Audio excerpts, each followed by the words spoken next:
प्रधानमंत्री मोदी ने भारत दौरे पर आए अमेरिकी विदेश मंत्री मार्को रूबियो से मुलाकात की। इस दौरान दोनों नेताओं के बीच भारत अमेरिका द्विपक्षीय सहयोग के विभिन्न क्षेत्रों में हो रही प्रगति पर चर्चा हुई।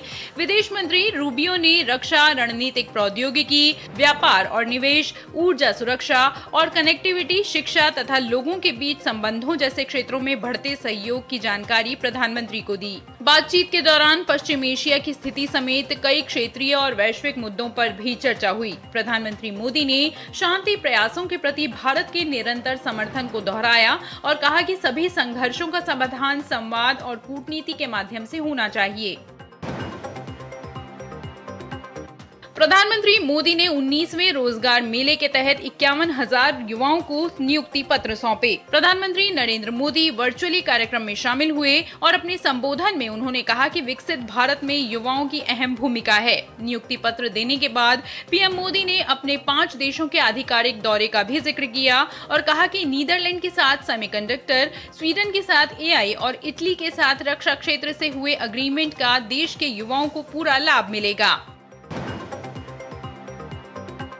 केंद्रीय वाणिज्य मंत्री पीयूष गोयल ने आज प्रेस कॉन्फ्रेंस में कहा कि बढ़ती वैश्विक चुनौतियों के बीच भारत ने उल्लेखनीय आर्थिक लचीलापन दिखाया है।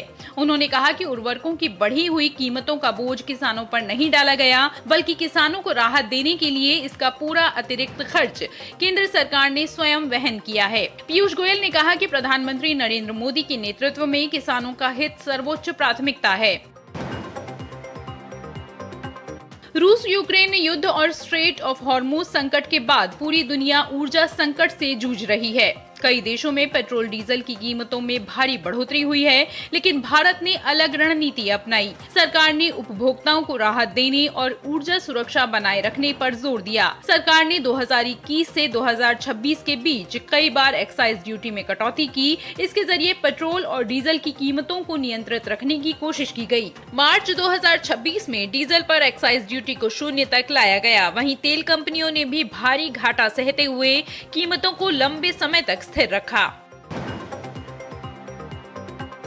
भारतीय जनता पार्टी के बिहार प्रदेश द्वारा पंडित दीनदयाल उपाध्याय प्रशिक्षण महाअभियान 2026 के तहत पटना सिटी में 2 दिवसीय जिला स्तरीय प्रशिक्षण शिविर शुरू किया गया। इस प्रशिक्षण शिविर का उद्देश्य संगठन को और मजबूत बनाना और कार्यकर्ताओं को बेहतर प्रशिक्षण देना है। कार्यक्रम का उद्घाटन पार्टी के राष्ट्रीय अध्यक्ष नितिन नवीन ने किया। इस अवसर पर पटना साहिब से सांसद रविशंकर प्रसाद भी मौजूद रहे।